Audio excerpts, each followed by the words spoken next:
ఎంత కష్టపడ్డారనడానికి దీనికి the best ఫిల్మ్గా రాబట్టడం కోసంగా ఫస్ట్ గ్లిమ్స్ నుంచి కూడాను వావ్ ఏంటి సినిమాని దాని సినిమా వైపు అందరూ ఆకర్షితులు అయ్యేలాగా చేయగలిగాడంటే కనుక ఆ పరిధానంలో ఆ అత్యంతం ప్రశాంత్ వర్మ తీసుకున్న శ్రద్ధాశక్తులే.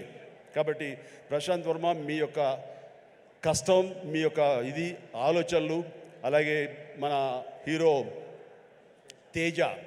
తేజ యొక్క కష్టం, అతని శ్రద్ధాశక్తులు ఇది వృధా కావు. ఎందుకంటే ఈ సీజన్ అనేది అంత మంచి సీజన్. ఎన్ని సినిమాలు వచ్చినా సరే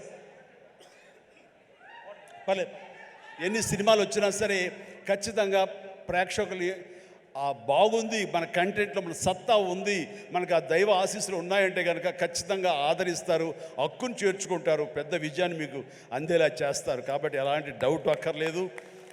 అయితే ఇది పరీక్షాకాలం అనుకోవచ్చు, కొన్ని థియేటర్లు అనుకునే విధంగా మనకి లభించకపోవచ్చు. It's okay. ఈరోజు కాదు రేపు చూస్తారు, రేపు కాకపోతే సెకండ్ షో చూస్తారు, సెకండ్ షో కాకపోతే థర్డ్ షో చూస్తారు. బట్ కంటెంట్ బాగుంటే ఎన్నో రోజులు చూసినా, ఎన్నో షో చూసినా సరే దీనికి మార్కులు పడతాయి.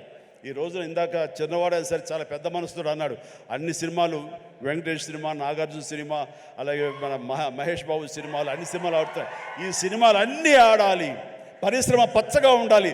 వాటితో పాటు మా ఈ సినిమా హనుమాన్ కూడా ఆడాలని నేను ఎంతో మనస్ఫూర్తిగా నేను కోరుకుంటాను, జరుగుతుంది.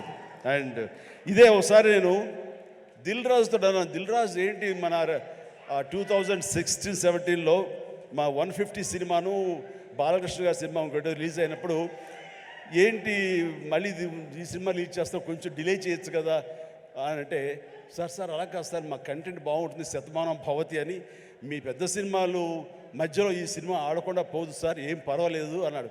ఓకే, అంత ధైర్యంగా ఉంటే వెల్ అండ్ గుడ్ అన్నాను. ఆ సినిమా కూడా బాగా ఆడింది.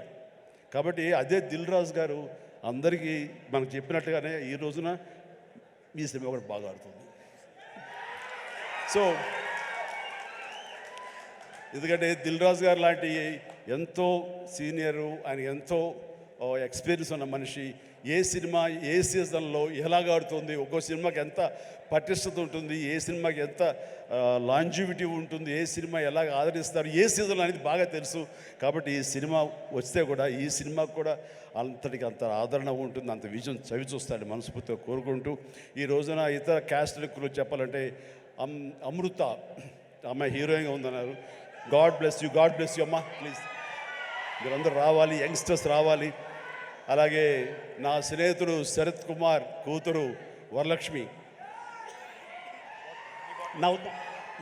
వరలక్ష్మి శరత్ కుమార్